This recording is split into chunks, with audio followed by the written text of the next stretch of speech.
Good afternoon / evening to all of our merry Marvelites. Welcome to another exciting installment of Marvel Movie Talk. Here we are now on Wednesdays for the next few weeks so that we can talk to you about Loki. As always, I am Christian Bladt, joined by Michael X. Shirley. And down below is the one we all know, Mr. Jeff Williams. And, of course, in the center square, make sure that you stress that O, Count Erik Connor. Hello, sir. Hello.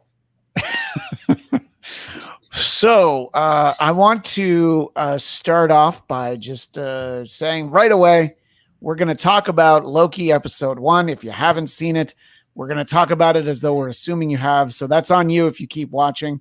As I mentioned in the email, Michael, you'll be glad to know that I did get advanced screening links and I've seen the first 2 episodes. So I have a lot more information in my head.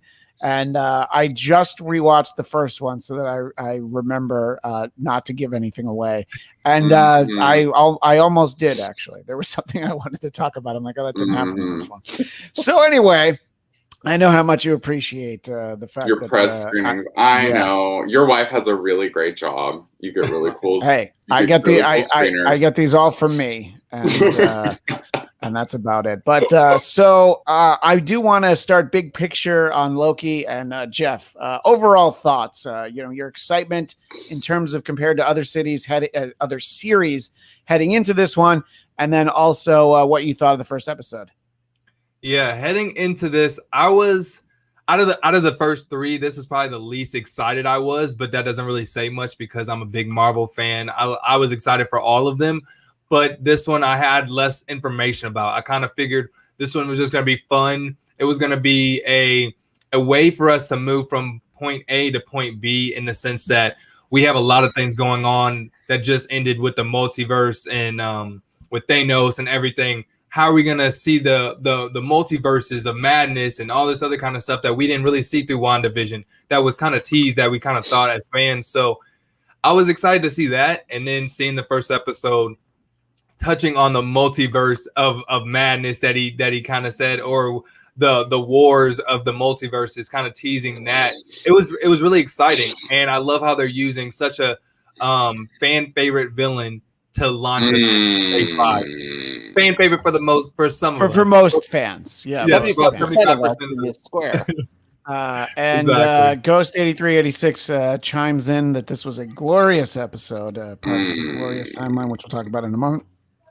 So Jeff saying that it was what you were least looking forward to of the 3. You have that in common with Michael. Erik, what was your thought on episode 1 of Loki? Well, one little factoid that I just came across. So currently on IMDb, it is rocking a 9.3 out of 10. I know where all of the 0.7 came from. So now there's on top of trigger words for Michael Shirley, there's trigger numbers. And 0.7 is one of them now. 0.0. Well, yeah, I agree with Jeff. It's like I of the ones that were coming up, I would put this one at a reasonably distant third in terms of one I was most excited about. But so far, I got some squabbles here and there with some of the storytelling. But I was really impressed. I think it really pulled me into this world. I wanted to give a shout out right away to the composer, because I thought the music on this was really interesting and unique. And I looked her up, and her credits, I mean, they're kind of mostly from overseas, but I hadn't really heard her stuff before, and so I'm not sure how she got on this job. But I thought it was like, cheap. Wow, she's cheap. That might be it. Well, I mean, if Marvel, no, Michael's absolutely right. If Marvel hired her, absolutely, yeah. Like, what did they have to pay Scarlett Johansson and Chris Hemsworth to like have their faces on there for just like a second? Honestly, if I had to guess, it's probably covered under a blanket promotion. You know, I don't know. Well, then why wasn't he and Agent Carter more? Because that's for broadcast television, and I think. Well, what is this? It's straight Disney. CBS. It's like, TV that you watch on originally, your phone. television went over a satellite and it would go to antenna. I'm sorry for interrupting. Go on. No, I feed off of it, Michael. Yeah, I thought the tone of this was great. I think it was interesting. At one point, I'm watching Owen Wilson and Tom Hiddleston kind of interact, and I'm realizing the importance of casting Owen Wilson in terms of how do you find someone who can kind of play this really unique tone they got going so far, where it's got a touch of a thriller to it, but it's also a bit tongue-in-cheek, but not tongue-in-cheek like WandaVision tongue-in-cheek. And so I was just really enjoying watching the two of them together, though I think maybe his soul searching in that one scene, that was 10 minutes. I think could have been 2. But beyond that, I'm really enjoying. I'm very excited to see what my kids think of it tonight, because Daddy loves you guys as a show more than I love my own children, obviously, because I watch it for this. Yeah, we have that in common. Erik and I. And Michael, I assume you loved it and you were blown away that all of your expectations had been wrong, and you're officially Team Hiddleston, and you love Loki. Pass. Oh, okay. So that was I was incorrect there. I see what you did. So Beeping Goat 22 loved the first episode. Do you agree with Beeping Goat? Do you think that Beeping Goat might have lost his beeping mind? I think that if Beeping Goat loved the first episode of Loki, you really need to check out this really obscure show called Legends of Tomorrow. I think Loki might be abbreviation for what did I say? Legends of Killing Imagination. Yeah, that's what it was. Yeah, I thought everybody hated Legends of Tomorrow. Jeff, you're nodding your head because I know you watch the CW garbage. I thought that was the worst one of all of them. Yeah, exactly. I can't stand it. I can't stand the Legends of Tomorrow. Well, does Michael have a point? Is it? I mean, I know that I guess they police the timeline in that. Is there a similar theme in there at all? Yes. In the fact that one of the overarching things that I kind of question is wait, so everything that we saw, everything that we fought for kind of means nothing. And you can get kind of change and plan and kind of do whatever you want because they're the time variance and they can just go back and everything was kind of planned all of a sudden. That's the same kind of feel I get with Legends at the beginning. Is if you guys can just play around with time, you can do whatever you want. Obviously, the CW Legends of Tomorrow is a lot more chaotic and zany than this episode. And interesting. That's interesting is a word that we use differently. Interesting is subjective, like art of any kind. Definitely. Tennessee has different definitions for many words. No, but so Michael, apart from it feeling somewhat derivative, and there is so definitely some comic book influence that we can talk about as we go along. These are not entirely new stories and certainly not new characters and organizations. What did you feel apart from that? What were some of the most egregious things about this premiere of Loki? The campy dialogue. It was they were literally trying to do the exact thing Legends did. It was can we get someone cheaper than Joss Whedon? We're not going to work with him anymore. Let's get nobody's going to work with him anymore. So, it's just the dialogue was so predictably Gilmore Girls. I just couldn't handle that kind of where you're playing off the people's words before they even say them almost. And I swear I spent 15 minutes trying to figure out how Owen Wilson did that to his nose. You're asking if anyone else could play him, probably his brother, who's more expensive, who had the good nose. No. Luke is definitely the cheaper one. No, really? Luke is very affordable. Oh yeah, Owen works a lot. More of an indie type of guy. I'm hiring not Luke anymore. For my son's bar mitzvah. I mean, that's how cheap he is. Not since Wedding Crashers. Well, with that nose. Yeah. Never mind. Well, that nose is part of the package deal. I'm sorry. What were you going to say, Jeff? I was gonna say, as a person that's broken their nose, can we not be against people with bad noses? Oh, Yeah, I want are to we nose. talking I about for nose my shaming. nose walks into a room 5 minutes before I do? Like, let's be real. There's nothing. I mean, I have broken my nose as well. Like, clearly, I feel you. like. No, it's not about that. It's just so distracting. Like, I'm more interested in his nose than his name, which is the same name 3 times.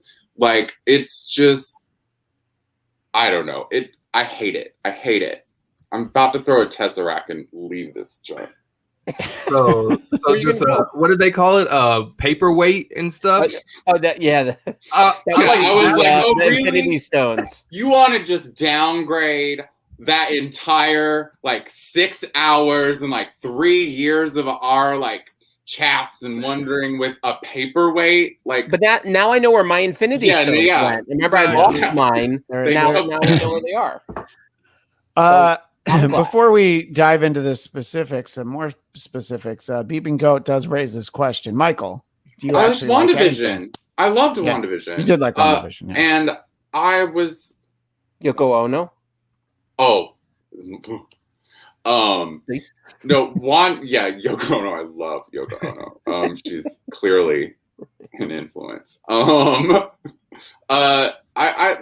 Even Falcon and Winter Soldier. It's like it was fine for what it was. We wanted them to go a little harder and push a little harder with like cultural things, but no, I like that. Okay, but no, I hate this show. This show's stupid. Like, I don't know why you guys like this guy. I don't know why you like this character. Like, even as a 5-year-old, I knew this Loki guy was no good. Like those were like the first cards I was trading out for like X-Men, Phoenix, and like Psylocke. I mean, look, if we're gonna compare him to any of the Phoenixes or Psylocke, that's a different conversation entirely. But we are not comparing him. I really love Ghost 8366's comment. You thought that Andrew Wilson was the cheaper Owen brother? Is that what you? Yeah, that's the one that doesn't work. Yeah. So if you were to isolate anything, was there anything that you thought maybe was like, well, I didn't hate this aspect of the show entirely, or one scene or one interaction, or was it, I think it was 51 minutes. Was it 51 minutes of ugh and eye rolls? Yeah. No, there was nothing I liked. Well, somebody who did like it is Cami Egan. I enjoyed the episode for the same reasons Jeff did, and I'm looking forward to the next few weeks of it. I liked how the TVA explained how the timelines work and the web, the multiverse reads. The TVA. The TSA is more capable than their TVA. Well, I think whatever. I think that's a bold statement, but perhaps not entirely accurate. So, of course, the character of Agent Mobius M. Mobius, that is a character from the comic books and the TVA as well, and the Timekeepers. These are all very well established in here, and there's a whole host of creators who are given credit at the end. I think some of the better known stories were popularized in the 90s by Walt Simonson, among others. But so I think that this idea of recruiting Loki to help them catch, as is revealed at the end of the episode, this variant, this renegade is also Loki, is kind of an interesting wrinkle. Unless you're someone who thinks that one Loki is too many. Mm-hmm. So the idea that there would be 2 Lokis, although I did think he had a great line of about the Avengers traveling in time, and that you can smell the cologne on 2 Tony Starks. I thought that was actually a very nice, very pointed remark, and it's always great to remember. And we got a lot of this out of MODOK, is just how much people hate Tony Stark and hate Iron Man. I think that's always fun to get. So for me, I think that something Erik said, I think I disagree. To me, I thought that the best moment in the show was Loki realizing that he was able to actually watch things that happened in his life. And, it might have gone a little long, kind of living the greatest hits. The future, but him watching the future stuff, that's when it landed for me. I'll agree with you there. Yeah, because I thought him seeing the fate we all know, that as I'm watching this, I'm like, why are we watching this again? And I'm like, duh, he doesn't know any of this yet. And I thought that was pretty effective. Yeah, just sort of how emotional he gets, yes, watching himself be killed obviously is going to be jarring, but just that he had a moment where like Thor's like, maybe I don't hate you so much. I thought I kind of enjoyed that. And I think it was weird seeing him kill Aquaman's girlfriend too, Mira. That was weird. Was that Amber Heard? Did he kill Amber Heard after she shit in Johnny Depp's bed? I'm like, can you not find a more interesting for like the goddess of thunder gods, like than like a Mira outfit? Well, thunder gods. Yeah, there's plenty of there's not that many thunder gods out there. I don't know. I found that costume terribly unoriginal. Whatever. I thought that there were some nice outfits in this, and his fine Asgardian leather that was immediately dispatched of. Let me ask you, Jeff, in terms of kind of watching what the premise is clearly going to be, sort of the reveal of I need Loki to help me catch Loki. Is that something that was a surprise to you? Again, we didn't know too much about the specifics about this show other than the fact that it was going to deal with the timeline. I'm surprised that he's a main villain, but I'm not surprised that like he's going out to like fix versions of himself, because if there's a multitude of versions of him, he's always most likely going to be a villain. And I kind of assumed that we would see a lady Loki or a kid Loki somewhere throughout the series. So like to see that we have another one is kind of just feeding into my thoughts already.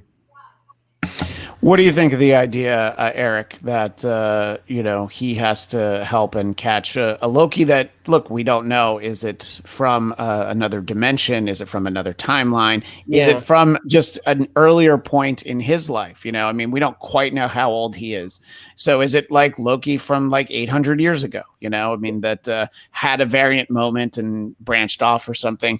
What do you think about that idea, Erik? Well, I looked at the IMDb page and I realized this came up before. It's like when you look at the IMDb page and you see casting, even if it doesn't tell you who they're playing, sometimes just the casting is the spoiler. So there is an actor that I noticed, and I almost don't want to say it. Just I try not to lean into. Please don't ruin this show for me. Is it Andrew Wilson? Upset. Wait, did you say Christian? Is it Andrew Wilson or perhaps Brian Wilson from the Beach Boys? It's Wilson the volleyball actually shows up in this. Which Michael, I bet that would be an interesting show to you if Wilson the volleyball from Castaway were acting as Loki. That was a happy grunt. I heard a happy grunt. it's communicating with my dog. It's like a happy growl. I looking in the cast, I think there's someone who I'm like, okay, I bet that's an older Loki. And so I think that is kind of cool. Like, is it Sir Anthony Hopkins? You mean Oscar winner, Sir Anthony Hopkins, double Oscar winner? I mean, he's a multiple Oscar winner. The man who ripped an Oscar from a wonderful actor's dead hand. Yes, I'd have to pretend that I saw either of those movies to have an opinion as to whether or not anyone who deserved it. But I mean, listen, they both. Anywho, but yes, I think Loki v. Loki could be really cool. I don't know if I need to see like multiple Tom Hiddlestons in one frame, in one screen, because I actually am worried what that will do to Michael. So I just think I'm already splitting off, you guys. I know.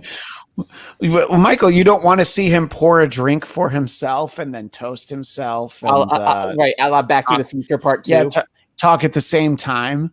Like, hey, we finish each other's sentences. You know what? This is all great. I just saw an article yesterday that Paul Bettany is married to Jennifer Connelly, and I find that incredibly fascinating. I had Well, that no means he idea. has wow. tremendous Yeah, taste. you're really He on has top of tremendous modern taste. pop culture news. That's Yeah. Did you Well, guys know that? news circa 2005, I believe. Clearly he saw the same poster for career opportunities that I did when I was 14, and he decided that he would marry her. The only difference is that he actually did. She's great. I love her. I But wish she's they'd bring not her that back same for Jennifer Connelly. Hulk. I wish they'd bring her back for Hulk. Oh, was she in the Ang Lee Hulk? Yeah, Yeah. One day I'll see that. she got turned into a Liv Tyler, sort of a watered down Jennifer Connelly, if there ever was one. Oh, was she more affordable? Is that what you think as well? Because you're probably right. Oh my God, Liv Tyler is way more affordable than Jennifer Connelly. I agree wholeheartedly, absolutely. And what is she on that weirdo 911 like Reno or whatever show? No, I think you're thinking of Jennifer Love Hewitt. No, I'm talking about Steven Tyler's fat daughter. I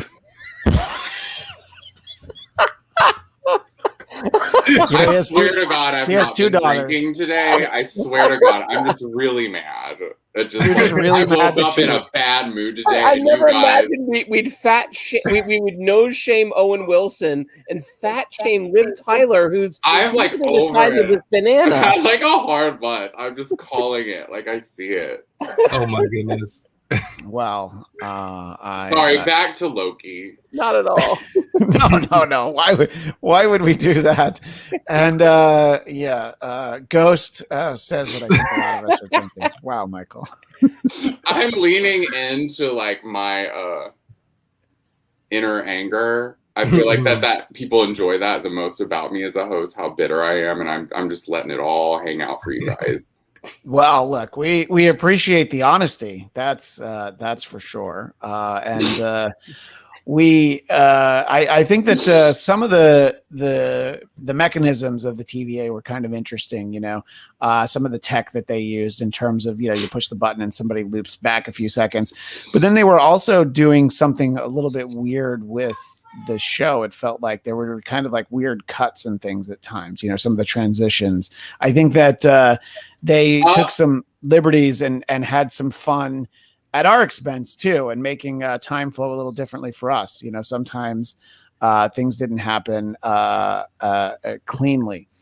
So what did you think, Erik, about, you know, just watching some of that stuff? You know, the some of the more, you know, look, I mean, we've all seen a lot of time travel stuff, but I thought some of it was a little bit inventive and some interesting ideas. Yeah, you know, I think stylistically this thing really went above and beyond what I expected, because a lot of times, I mean, and I'm not the only one making this comparison out there. It reminded me a little bit of Brazil. You know, if we're talking like sort of Terry Gilliam style in terms of how things were put together, even the sort of ways like everyone is talking super fast and we're trying to catch up with what they're saying. Gilmore Girls. Go on. Which is very similar to Brazil. They're based on the same script, actually, the same novel, I believe. And so, you know, I think like the editing sort of followed suit. Like, yeah, there's almost like a weird jumpy quality. I love that part when he got the controller and he just kept sending that one guard in and out, and then starts like, you know, playing with it like Batman did in Batman Returns with the penguin and all of a sudden scratching it, you know, on the CD Discman. Yes, that was modern age technology then.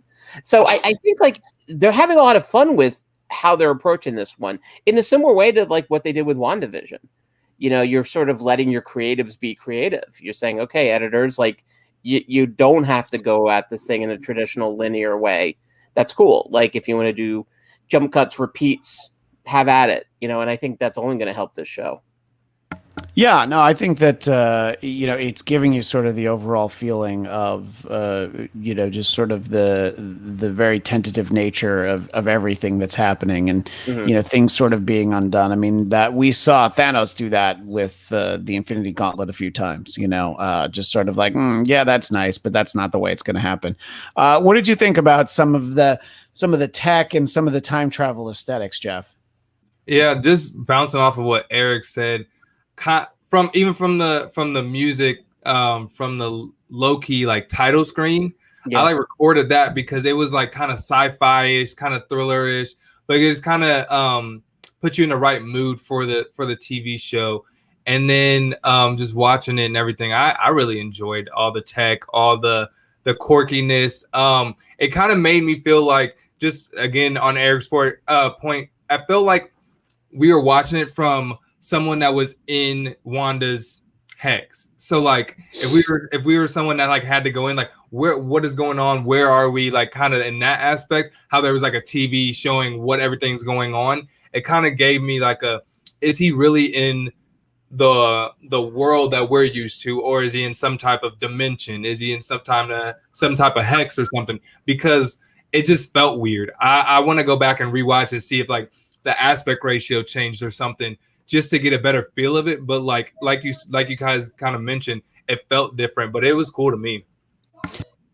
And Michael, I know what you're burning to talk about is this comment from Michael B in the chat. Liv Tyler was on 911 Texas, but she left. Did she leave, or did she get asked to leave? No, she left to go to 911 Reno. Sorry, Reno 911. I'm getting it like so confused. It's 911 Lone Star, actually. I guess what's that guy that does those Atkins commercials? I think he's taken that over now. Guys doing the Atkins I'm like, wait, who does? Rob Lowe. I'm just like, wait, there's still there's Rob Atkins Lowe. commercials. Rob Lowe. He's like, there's not enough room for both of us here. To you, Rob Lowe is the guy who does those Atkins commercials. Yeah, have you not seen it? He's like, he has no other credits of note. Yeah, lemon tart bars. Like it's just sort of it's like saying Marlon. It's like really saying Marlon Brando. It's like saying Marlon Brando, the guy who played Superman's dad for 8 minutes, or Orson Welles, the guy who sold the wine and the green beans. The French, but or you know, Orson Welles. I'm sorry, I'm not giving Rob Lowe enough credit. I mean, I've never heard Lowe said with such rage. If it was Chad Lowe, I think at least he got be into Pretty Little Liars, like an actual show that like won some awards. Rob Lowe was on West Wing. Yeah, and he was on Parks and Rec. I mean, I'm sorry, I'm too young for that. You're too young for. Okay, I know how old you are. Maybe for West Wing. Cami Egan, the opening scene in the desert when Loki gets smacked and the guard says you're moving at 1/16 and will feel the pain even more. It was hilarious.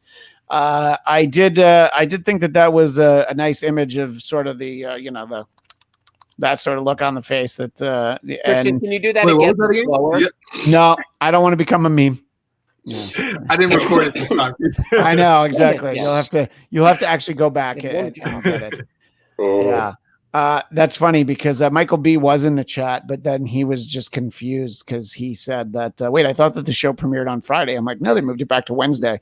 So he had to go watch. You get to watch it now. Wednesday's the new Friday, don't you know? Yeah. So we're very helpful in that respect. I don't know, Michael.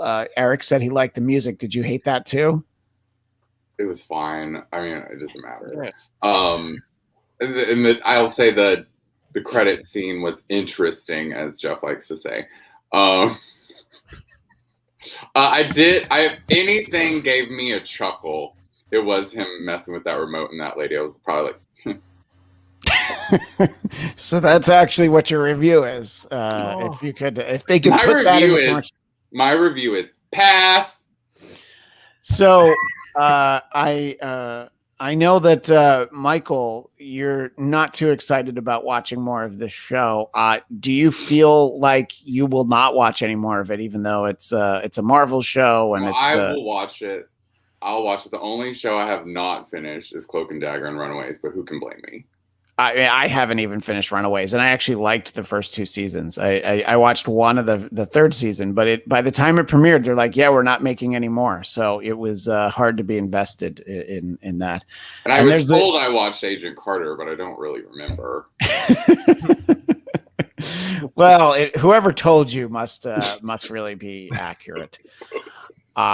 So yeah, I thought that there were some interesting things that I thought that they did a good job with, and we'll go through some of the Easter eggs, and I did want to talk about, when we first see Agent Mobius, not to be confused with Morbius, in theaters next year, not to be confused with him. When he asks that little boy or that child, I guess I shouldn't be so specific, but ask that child who did this, he points to the stained glass window, and it's the devil. And how much people who like Marvel shows on Disney Plus like to theorize Mephisto, but with the realization that Loki is up to no good traveling through time, the horns make more sense. But when you saw it, Eric, did you think like, all right, finally getting my Mephisto that I was promised for WandaVision? Or were you perhaps not convinced that it was that the devil was the reddest of herrings? Yeah, well, I think at some point you're right. It's like, okay, are they just going to mock us with Mephisto? Yeah. Or like every I would, by the way. Yeah, if I made these shows, everything would be like, oh, it's Mephisto. Yeah. Yeah, I mean, like, and they're going to work Mephisto even into like, I don't know, Ironheart and every Mephisto shows up everywhere. Yet the Punisher will come back, and the Mephisto will be in Moon Knight. Although I guess that might not be that crazy with the Egyptian gods and whatnot. That one actually makes sense. Yeah, that's the last place they'll put him. I mean, I think like it is a wonderful tease. They're all setting up things. I was, if anything, one thing that Dominicus Saxon bringing up DB Cooper. Well, we'll get to that. Yeah. Okay, because I wanted to talk about the devil. What have I done? I want Mephisto. I mean, I have to admit, so much now after doing this is our third show as a quadrangle, as a family. As a misbegotten. Although I think next week Michael will look suspiciously like Caitlin. I've done more than 3 shows with you people. No. All of us together. All of us together. Michael, 3 series. Michael. Oh, okay. Yeah. So but it's funny because I realize as I watch this, so much now is like, okay, when I see the shield, I was thinking Jeff, in the last show because of his shield that he, threw an axe at. And then whenever there's Mephisto, I'm of course thinking of Michael, because knowing that how happy that will make him. Yeah. To finally have Mephisto. Well, a scene with Tom Hiddleston talking to Mephisto is right. That's everything that Michael's wanted. Welcome to Michael Shirley's private hell. Well, oddly enough, Mephisto being there. What did you think when you saw that stained glass window, Jeff? Did you think like, all right, here he comes. It's time for Mephisto. Luckily, I did not fall for it. For better or worse, I saw one of the articles that came out, and the showrunner kind of like shut that down. I think it might like come out before the episode did, but like he like shut down the Mephisto rumors, and I was like, it's probably just a big red herring. I was like, okay, he's not going to be fighting Mephisto. If anything, I want them to like put Mephisto in Doctor Strange, because it's like, how many times are you going to tease us before we laugh and then get annoyed? Because that's still a character that people want to see. It's still a big character that could be cool storylines, but like the red herrings are fun for now. Yeah, and it can definitely backfire. Like when we got Star Trek Into Darkness, and everything leading up to it was like, no, Benedict Cumberbatch is not Khan. He's playing a different character. Don't worry. And then he's like, I'm Khan, and we're like, yeah, we know. You told us no, but that was the. Like, great. Let's not mess around with our expectations too much. Well, Erik mentioned it, and I do want to talk about the fact that, before the series Mad Men ended, one of the prevailing opinions was going to be revealed that Don Draper was, in fact, DB Cooper. And that was out there a lot. And what we realize now is that was not possible because Loki was DB Cooper. And the fact that he disappeared, well, that makes perfect sense because he jumped out of the plane and went onto the Rainbow Bridge. Michael, did that little historical anachronism warm your heart from the inside out? Pass. Okay. Erik, you said that you enjoyed that. No, I did not. Oh, so you Michael Shirley did that? No, I'm not. I'm not going to pass because I think it. You know what it is? Okay, so remember all of those months ago, end of WandaVision, when the idea of the second Quicksilver was just like a throwaway joke. Sure. And his real name is Boner, which only put dirt on that idea, already lightly buried in a shallow grave. And so I kind of felt a similar thing because when I saw that in the trailer and this idea with the time, so it's sort of a bit of a time cop thing mixed with a bit of a thriller, Marvel thriller. I was excited about the idea of like, okay, well, he's going to potentially like DB Cooper will fit into a plot later. It was a throwaway joke and a weird one at that. It's like, wait, I'm sorry. He made this bet with Thor to, like hijack a plane. Like, doesn't seem like Thor's kind of humor.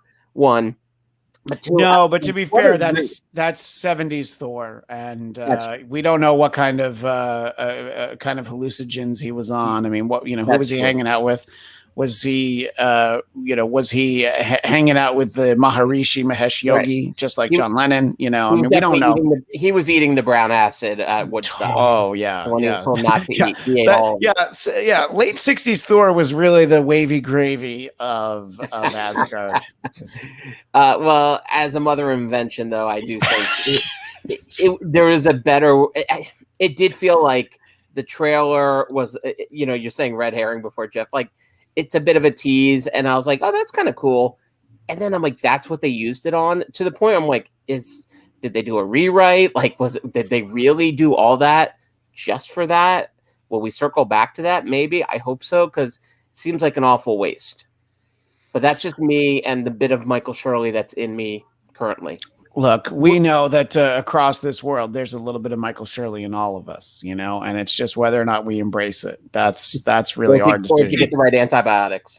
They kind of did the same thing for Falcon and the Winter Soldier, though, because if you remember, like the biggest scene in that trailer was Falcon flying around at a helicopter doing all those action scenes, and that was the first scene we saw in the series. So it's like, looking back on that, and like, it might just be a tease in the fact that it would be great for the trailer and great to think that's what we're going to get. But like, there could also be more to that. Like, we could still have there might be the fight scenes and something as cool as that. But like you said, it was a kind of weird statement. Like, oh yeah, so like Thor bet. And I'm like, I mean, okay, that's kind of funny that they're teenagers because I never thought of them as teenagers at the time. But also it's just a throwaway. Yeah. Or are they like 800-year-old teenagers? But I see your point that, sort of emotionally. I mean, we've seen flashbacks in the comics to Thor and Loki as children. So at some point they had to be little. Beeping Goat. I love how the title card and the credits music gave off the vibes of conspiracy theory videos and documentaries. It gives me hope that Loki was behind more real life conspiracies like DB Cooper. Yes, is Loki also renowned UFO whistleblower Bob Lazar? We will have to tune in and we will have to see if Attila the Hun. I mean, sure. Although at some point doesn't Loki turn into Quantum Leap at some point? If it's like, and he taught Elvis. No, he taught Michael Jackson how to do the moonwalk. Oh boy. Yeah. Maybe he was Elvis. I mean, honestly, that would make a lot of sense. That would be fabulous. But what if he was? What if he was only Vegas Elvis, or as Michael would call it, Liv Tyler Elvis? I do call that Fat Elvis. That's funny. I love it. He's an Elvis in Prim, Nevada. Yeah. Kemi, again, I want to see Frog Thor. I don't know how much I want to see Frog Thor. I love Throg, as some people call him. I mean, just the silliest storyline of my youth. To ever see, even if he's a frog just for a moment in a movie, I actually don't think I want a whole movie where he's a frog. But if he has like a scene where he's Thor Frog, I think that is definitely all right with me. And Ghost 8386 wants to make sure that we all know that Rob Lowe was in The Outsiders with Emilio Estevez, Tom Cruise, Diane Lane, Matt Dillon, C. Thomas Howell, Patrick Swayze, and Ralph Macchio. Yeah. I think I would say that if you're going to arrange those in a specific kind of order, you would put Tom Cruise first, absolutely. But then Rob Lowe is second in that list. No, I think Diane Lane would come second. She was on Law and Order at one point. He was Soda Pop, I believe, was his character name, right? I think you're right, but let's pretend like Diane Lane has less credit in Hollywood than Rob Lowe. In terms of things that people have seen, I don't know. Might be right. I'll put that on the chat. Add up all of the IMDb credits and report back to us. What did you think, Erik?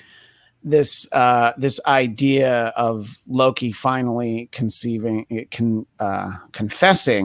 to Agent Mobius, again, not Morbius, Agent Mobius, that he doesn't enjoy hurting people. I thought that the turn of phrase that it's the desperate ploy of the weak to exert control. I think that, this Loki, keeping in mind that this Loki is essentially plucked right out of the end of Avengers, technically also the end or the middle of Endgame, excuse me. So he's that Loki essentially. Right. But I think that sort of self-awareness is the Loki that we've gotten by the end of Thor Ragnarok. The sort of reawakened Loki just in time to get snuffed out by Thanos. What did you think about that from just a character storytelling standpoint, that kind of self-awareness of who he really is? Yeah, on paper, it might feel sudden, right? Because we had multiple movies for his redemption to really play out. But I think there is something to be said for the fact that he just watched the death of his mom, the death of his father, his own death, and also getting a real sense of the sort of destruction his choices have caused. Is it a bit? I mean, it's even with that so emotional. I'm like, okay, I'll buy. There's a shift here. It still felt a little sudden, but the truth is, like, if come episode 2, he's part of this team, we can't have him wrestling with this. Well, just ask Christian. He already knows. I know what happens in episode 2, but I don't know what happens in episode 3. So I don't know. I don't know what to tell you. Christian has seen the future that we have yet to experience, basically. Yeah. The interesting thing would have been, while Loki was watching his life, did he change the channel and then just wonder, like, hey, why does this Thanos guy sound just like Cable? I mean, you gotta. What did you think, sort of, about that? I think the character of Loki would find it insulting if I said seeing sort of a more human side of him, but just sort of seeing that, Jeff, this kind of introspective. It's almost like Loki is really in therapy with the therapist that he would only trust the most, which of course would be himself. Yeah, I wish it would have been therapy. I wish it would have went there, because I feel like it was teetering the line of joking / I'm like coming to, not coming to Jesus, but like understanding who I am more, and like in a realistic format. But like it was still kind of jokey to me. And then it was, even though I've seen every movie that he's been in and every storyline and everything, it still seemed kind of rushed. He went from I'm a god, why do I even need to be in here, to okay, I'm kind of a failure. I've killed my mom. I killed my dad. I like all this kind of stuff. It just seemed a little too. Yeah, it kind of did in this sense.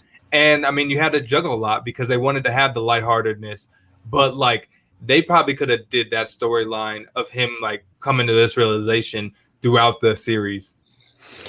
Ghost 8386. I hope Loki meets Kang the Conqueror in an MCU project, and I think it's a great time, no pun intended, to bring up Kang the Conqueror, because there are already theories out there about Kang the Conqueror and sort of, his preoccupation with the timeline, and that the TVA would kind of be a precursor to that character. In fact, there is a theory that if I was smart, I would have grabbed the logo, but there are some people that feel like the TVA logo actually looks like Kang's face, at least the way that it looks in the comics. It's, just this blue thing. I'll see if I can grab it while we're talking. Where does Kang the Conqueror rank for you, Michael? Is he somebody that you think that there's interesting stories to tell with, whether they involve Loki or not? I mean, what do you think? Are you a Kang the Conqueror fan? I've never met anyone that's like, I am balls out for Kang the Conqueror. He's kind of a as blue-faced villains go, he's kind of the coolest. I would much rather see him with Fantastic Four. I really could give a. So then, sorry, this is kind of taking us on a tangent. How do you feel about him being in Quantumania? Because I feel that as well, with wanting him to be with the Fantastic Four in a different storyline. I don't see how Ant-Man and Wasp can take down Kang the Conqueror. I mean, it's nobody took down Thanos, so I think that he could just be in that movie, and it's going to take somebody much stronger than them. Maybe they'll have to learn how to work together as a team. Maybe that's going to be the lesson there. They're just going to get really big and step on him. I mean, I think that would work, wouldn't it? Or really small, and you go inside him and expand. Yeah, what they should have did to Thanos. Ghost 8386. The rectal Ant-Man. Yeah, they should definitely do that. Ghost 8386. Kang the Conqueror fan since 1995. Let's go. But have you been balls out? This is for Michael's question. Yeah, you don't have to share that here. I understand it's a very personal thing. It is a bit of a personal thing. Something that I think that Michael won't agree with, beeping goat again. Tom Hiddleston is such an amazing actor, being able to portray Loki, being on the verge of tears, but not wanting to show it, and then completely failing at not showing it. That was my favorite part. I agree. That was what I thought was the best part. And, I don't discount the feeling that it did come a little quickly, because he is I'm a god, I should be king of, Midgard and then everything. He's still that Loki. But I think I allow it for the expedience of storytelling, and then also the fact that time does flow differently in there. So maybe he was in that room for like 2 years watching his life on slow motion. I'm crying right now, and no one knows it, and I'm not getting any Oscar nods. Well, you haven't been submitted yet. Not yet. You haven't been submitted yet. I'll leave that to you, Christian, and all your connections. I do know people at the Academy, so I'll see I just don't know which Academy we want to use. Erik, I know that you want to talk about one of the most important characters in the series. Talk a little bit about Casey. Yes. Now, for those loyal Marvelites might remember my extreme dislike of the bank manager from Captain America. Well, now my newest Comic-Con costume is going to be Casey. Casey was the most worthless character I've seen in anything, and I've watched The Room 30 times, I believe. Hi, Mark. Oh, hi, Mark. That's very funny. Let's talk about your sex life, Christian. Casey, and I'm trying to figure out. Okay, Casey. Oh, I thought you were talking about Room, and then I got really confused. But no. The Room. Anyone who's seen Room 30 times should be in jail for the rest of their lives, because there's something very wrong there. I digress. Because Casey was, I guess it was, a comedic sidekick chick. Sure. I don't know. But my God, I was like, who is this actor? Was every other actor busy? Yes. Was every other did they give this writer to whoever's the lowest ranked writer in the room? It's like, hey, can you do something with the scene? I just, that's when I understood Michael Shirley's emotions. Any of you who love The Room, you've got to see my friend, former fellow AfterBuzzer Sam Davidson's interview with him. It is the craziest thing you've ever seen. It's on AfterBuzz. What's that guy's name? The one with the black hair? Tommy Wiseau. Tommy Wiseau. Yeah. Oh my God. He's like talking That's about his amazing. underwear line and like his belt line. It's just, this man is so delusional. I digress. As better well, with him. we should be talking about Tommy Wiseau here as we review episode 1 of Loki. If you Google my personal podcast, the Blackcast, BLADTCAST, just Google the greatest Blackcast story ever told, and my co-host Will Sterling talks about not just auditioning for Tommy Wiseau, but actually being in rehearsals and working very closely with him. And a lot of like firsthand experience because he's always working on his next project. So those are 2 things to seek out, and then just watch The Room again, Eric. That's also fine. Or watch Room. That movie was actually pretty good. No, Brie Larson's in it, so I don't think. All right, Zia, whatever. Go on. Beeping Goat. He wants you to know. He's a complete balls to the wall fan of Kang ever since he saw his arc in Avengers Earth Mightiest Heroes. I hope he's the next Thanos level villain. I mean, he has the potential. I mean, he's dealing with time. And look, somebody who knows the Black Cast, Dominica Saxon. That episode was so funny. Thank you, Dominica Saxon. I always appreciate that. All right. So I did want to spend a moment on some of the Easter eggs that there were in the course of the episode. There's one that I think a lot of people are commenting on, which is Loki's intake form and the paperwork. It's filled out, and there's a couple things mentioned on there. He's given a very specific era of 1900 to 2099. Which is, of course, a nod to the 2099 line of Marvel books. But, it's not the potential like thousands of years that it could be. It's sort of like this is kind of Loki's heyday is right in there. And then there is also the fact that his gender is listed as fluid. So there are, and I guess by saying that it's fluid, I shouldn't be saying his, but that is something that I think a lot of people, and when I read this stuff, I'm like, so who paused and screen grabbed this? Because I didn't. Jeff, are you there? Are you there pausing and screen grabbing and trying to figure out? I do remember, I was saying this to my wife before, I do remember trying to read names on a screen in an X-Men movie because you could tell that it was like, Remy LeBeau and like Stephen Strange, and I don't even remember what they all were, but it was just like, wait, this is really cool. So, I mean, I like this stuff, but it's not something that I was thinking of. What do you think when you hear about these, like people zoom in and like, well, look what this paperwork says? I love all the little secrets, all the nuggets that I'm missing and stuff.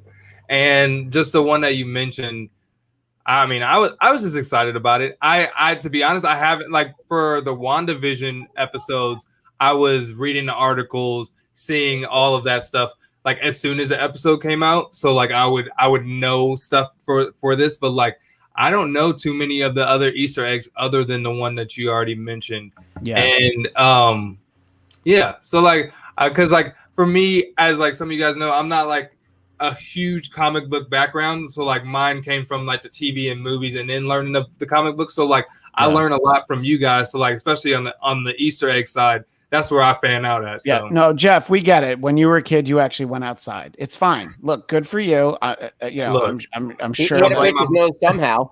Yeah, you didn't break your nose in a comic book, or did you? I was done with one book, and the other book. I don't know. And this idea of recruiting, I referenced this in passing. This idea of recruiting Loki to help out in terms of keeping the timeline straight, it is very much in line with a miniseries from the late 90s called Avengers Forever, where Avengers were plucked out of various points in time, kind of like this Loki taken from the very specific moment. So, there's that. There's also the animation style we got of the Timekeepers, which I thought was pretty cool. And Miss Minutes, that character who's speaking to us, the animated character voiced by Tara Strong, who I believe, amongst other characters, was the original voice of Harley Quinn, who first appeared in the Batman animated series. She's done like everyone. Well, yeah, I know. I'm just sort of picking one. But and then there's the craziest one though that I wanted to see what you guys thought about was the gum that Mobius gets, Kablooey. The color scheme is very reminiscent of Doctor Strange villain Nightmare. And I think that that's just somebody looking to find something that isn't there. I think that the color scheme of a pack of gum is not necessarily an indication of that. Michael, do you think there's a grand scheme to lead us down the road to Doctor Strange villain Nightmare with a pack of gum? No. I do think that this show, as well as for fan service, because for some reason you guys like this character, this show is for Doctor Strange too. Like this show is made kind of like WandaVision. Yeah, to set the groundwork for what. No, I think WandaVision plus Loki equals Doctor Strange in the multiverse of madness. I definitely agree with that. There's a fun one that is the phrase "the sacred timeline" is something that in the comic books, Tanya Trask, the daughter of the creator of the Sentinels, Bolivar Trask, in the comics she is Madam Sanctity, the guardian of the sacred timeline. This is a character that you would know if you read a lot of Cable comics. A shout out again to Josh Brolin. So, you know, it's like they basically Googled Marvel time travel and they took as many different phrases and situations and circumstances. Sloppy. You see, I think it's interesting when they do stuff like that, but you disagree. Well, if you're not going to develop it, it's just worthless to me. I mean, I did enjoy. I mean, I do think that is Mephisto in the window. I think they want us to think it's Loki because of the horns. I think it really is Mephisto. Kind of like, I'm not going to be She-Hulk. I'm She-Hulk. Like, no, that's Mephisto. Do you think there's a world where he's working with Mephisto or working for Mephisto in like a different dimension or timeline version? Sure, why not? I don't think we're going to see him in this. I think we're going to see Mephisto. I could definitely see Loki working for Mephisto in the way of like, he thinks I'm working for him, but he's really working for me. And it would be like, no, you're actually working for me because I'm Mephisto. And I did sort of like this, the early conversation with Agent Mobius is this idea that, you know, you're not particularly mischievous. You know, you hurt and murder people. You're really not mischievous. You know, it's a bit of a misnomer to call it. Oh, he's a god of mischief. You know, it's it's a little bit more than mischievous. I liked that. People are trying to figure out various timelines and that sort of a thing. The beverage that Agent Mobius is drinking in his office is a discontinued soda that is considered to be the first energy drink, and it was made by Pepsi in production from 1995 to 1999. And then the reason why that's significant is it's from that very narrow time period. So what does that say about when the TVA is, because they have to exist somewhere as they monitor. Zima. I mean, I think Zima was got a big shout out in Agents of S.H.I.E.L.D. actually a couple seasons ago. When Deke was a huge fan of Zima and he would get wasted on Zima, which can take some of us back, but sadly not the older among us. Jeff's like, what is Zima? No. Jeff had the research in this. Yeah, there's a video. Yeah, I do my research. Michael, and I'm just being mean. By the way, in that video, didn't you also have some Four Loko? Who, me? Yeah, Jeff. Oh no, not in the drinking video. I haven't had it. Not Four Loko. I've only had Four Loko once in my life. Luckily, it wasn't on video. Gosh, but no, it was not that. And funny enough, there is a second version of that video we are shooting next week, so I will let you know. More to come. If you need guest drinkers, we're all here. Gotcha. Yeah, that's true. So a couple other things to talk about before we wind things down. Michael, I know you're not looking forward to more episodes of this show. Are you going to just binge them all after episode 6 goes up, or what do you think? I'm gonna just watch them whenever I guess I'm in a bad mood. And you want your mood to get worse? Yeah. I think I'm gonna step back. I think my hate is a little overpowering. I'll be back for episode 6 to just kind of dump on everything. But yeah, I'll let you fan girls take it from here. I can't wait till episode 6, and you like, guys, I loved it. It was amazing. Oh, I thought you knew me better than that, Jeff. A whole different Michael shows up. Yeah, he's just Loki like shirt and everything. Hashtag Team Hiddleston everywhere we look. Eric, what do you most want to see from the rest of the series? And I'll tell you if we get it in episode 2. No, what do you most? You're wielding that power too much. Just a little. Just a little. You know, it's funny. Like after the first episode of a previous 2 series, I definitely had some thoughts. I was like, oh, this one I want to see, one I want to see. But this one, I'm kind of enjoying the setup.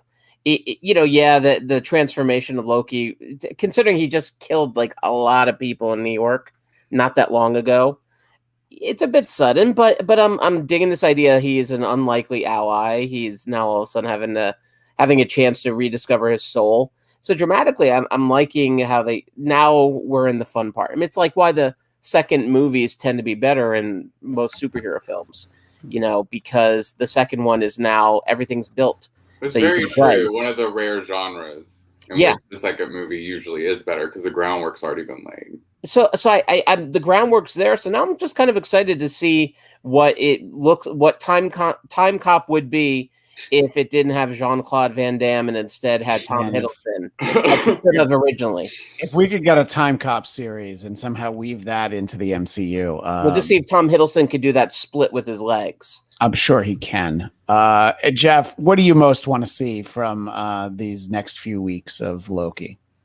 How this one launches us into multiverse of madness, and like it seems like every TV show has like teased Young Avengers. So like, how is this gonna tease that in any sense, or is that with young Loki or something? So I kind of just want to see how this is gonna tease the future, because in the first two TV series with WandaVision and Falcon and Winter Soldier, we kind of got a little taste of it, a little of the world, what it is right after Avengers and Endgame and everything. But this is kind of a timeless, different realms, different timelines, and kind of opening up to how big this world actually is. Because in the first episode, they said the time stone and all the stones are kind of worthless in a sense, and that was everything that we were working up towards in all the movies. So seeing the bigness, that's not the right word, but the bigness of how this is gonna be interesting, because we got this, and we have the Eternals, and they have some explaining to do. So I'm just excited. Yeah, I think it'll be interesting to see, obviously, how it feeds into what's to come. What is going to happen right after this is Black Widow, and it will absolutely in no way feed into that, because that movie's been done for like 6 years. So, but they want you to remember this like a year from now when you go and see Doctor Strange 2. It's like, I remember all that cool stuff, Boy, is there going to be a great Disney Plus feature reminding us of all the stuff. all the stuff that we don't remember. Legends reborn again. And are we going to digitally add references to like 2021 so it feels current? Yeah, yeah. She talks about the Sixers Hawks series or something. It'll be like the Simpsons episode about the I'm ready for the Atlanta Falcons. Yeah, it'll basically be like that. And Sam Whitfield corrects me. Tara Strong was the voice of Batgirl in Batman the Animated Series. And the reason I correct myself is, you know how those DC fans are. They'll never let you live anything down. I don't need like a string of like 1,000 comments on here telling me that I don't know my stuff. And here's the thing. I don't know my stuff because the X-Men series was so much better than that anyway. So, why was I even trying to talk about it? that's really on me. I do want to show something that our friend Eric Connor made. That I think that this is what we were saying beforehand. It's going to be kind of a series of like trading cards that Erik is going to share. Except that I'm not smart enough to. I have it open, and I'm like, but why can't I see it? Where did it go? And here it is, right here. So, Erik, I am so glad that you took the time to do this supervillain team up with yours truly as the big-headed boss. Oh, that took me. I was like, "What's weird about this?" It's just Patton Oswalt. What's weird is how little work I had to do in Photoshop. I know. I was like, "What's happening? Why are we looking at this?" Yeah, you only had to make you only had to make my head smaller to be the equivalent of MODOK's head. There's stories out there about you have to really be careful because there are two different stories that say that they confirm the actor playing Namor in Black Panther: Wakanda Forever, but so they're competing stories. And also, no guarantee that Namor is in Wakanda Forever. That's just a rumor that people had thought because it originally had a title with the word kings in it. And I actually don't remember what it was. And I think in a slower week, we would be talking about both of these actors and which one would be better. But, we're already an hour and 5 in. So if we end up talking about that next week, then that means it's not a good episode of Loki. Except I've already seen it, and I know we won't need to fill time. But anyway, that is all the time we have for now. Michael, we're going to miss you, but you're really not going to come back. Share your. He's going to come back in episode 6. He's going to come back in episode 6. Chris, I like how you called you Chris. Christian said, just watch episode 2 and let me know. I'm like, well, you'll watch it eventually. Yeah. That's fine. I already know. I don't want to hammer all of you guys with the truth too hard. What if the big secret is that Liv Tyler is in that episode? If that starts trending, will you be like, all right, I have to come on the show now? Yes, if they decide to do a fat Loki, I'll come on. I know you guys are looking forward to like child Loki and lady Loki. If they do fat Loki, I'll come on. They already did fat Loki, and I hated that. What you mean, Fat Thor? Or oh yeah, you're right. You're right. Yeah, Fat Thor by Liv Tyler. Actually, I despise Fat Thor. And yes, the important thing is that we were supposed to call him Bro Thor. We were reprimanded very early on perhaps a show that I did that had a similar name to this one. We weren't supposed to call him Fat Thor. He's Bro Thor. In that defense, though, Jeff, if we didn't have Fat Thor, then I couldn't have dressed as Thor for Halloween. And I will share the photo of me. That might be next week. Me as Bro Thor. Yeah. If you choose to go with Fat Thor, that's on you. And then you're shaming my body. If we ever get old Dad Thor, then I can be Thor too. So it's just MODOK Thor. That would also be great. Sam Whitfield loved the X-Men and Batman series. Yeah, they're both great. Just I like to be a dick sometimes, and it's fun because it takes almost no effort to wind up the DC fan out there. But that's all right.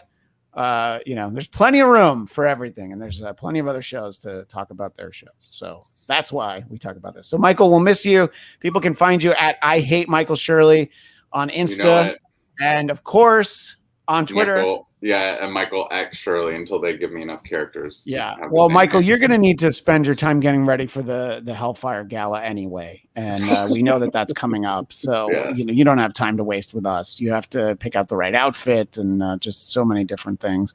But we'll all be back next week. The rest of us will be back.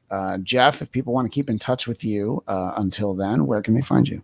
Yes, at Jeff Will Jr. on all your social media platforms, so we can continue the conversation on Loki and any of the Namors that have been announced. because we got a kid one in Eternals, we got multiple adult ones in Black Panther, so there's a lot of them to talk about. Yeah, the multiverse of Namors is really something that perhaps is the next big initiative. And Erik, where can people find you? Well, starting this weekend, you can find me on the East Coast. What? So, inspired by Michael Shirley's hair, I'm going to be enjoying black and white cookies in New York City all of next weekend, along with pastrami, just so I can make sure I could still fit into my Bro Thor costume. And you can catch me digitally on Count Erik Connor, and also over on Amazon. The documentary I produced, Other Voices, is available to rent or buy depending on your wallet size. So I would appreciate the support there. And you can find me on Twitter and Instagram at ChristianDMZ. And please subscribe to the Blattcast YouTube channel, BLADTCAST. You'll get this show earlier today. We did Biden Time and the Blattcast, just a host of musician interviews that have gone up over the last couple weeks. And we also, I really talked a lot about the just absolutely dreadful, awful Cruella de Vil movie. Like, just that they're making another one of? Of course, they're making another one. You know, Wait, I mean, what? Yeah, they've already greenlit the sequel. Yeah. What movie? Cruella. Oh yeah, I know. Yeah. Oh my God! Look at me. So the prequel of 101 Dalmatians is making a sequel. So you tell me what it's going to be. 48 Dalmatians. I'm not quite sure why it's that exact number, but that's probably what they're going to do. So, yeah. Well, Christian, I'll be right near Joe Biden's house if you need a special correspondent report of me getting arrested by Secret Service. Is that what you call the White House? Joe Biden's house? No, you'll be by his Delaware house. In Delaware. Yeah. I thought you were going somewhere fun in the No, I'm going to New York, Delaware. Well, I am going to New York, Delaware, Boston, New England. Yeah. So there will be Delaware's fun. Yeah. Delaware is the peak, though. Obviously, everything else is a distant third place. Yeah, right. Exactly. You have to go to that Waffle House that's on the rest stop at on Route 95. Well, Kame Egan says it all. Same Blatt time, same Blatt channel. Until next week, Marvelites. Great show, everyone. As the great Stan Lee would say, Excelsior.